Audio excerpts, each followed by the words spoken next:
হরে কৃষ্ণ।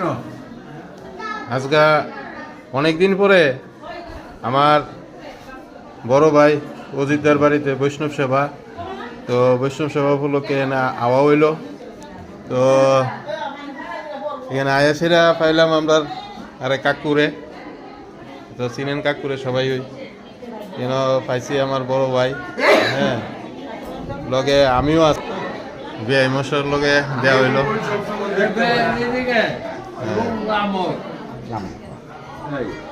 তো কাকু কিছু কইবা?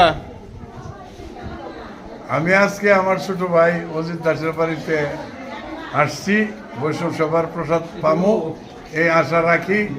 হ্যাঁ, খুব আনন্দ পাইলাম, অনেক লোকের সমাগম দেখলাম। আমার ছোট ভাই অজিত দাস আমাদেরকে দিতে পারে সেই আশা, সেই তো দাদা ভালো আছেন নি? হ্যাঁ, ভালো আছে।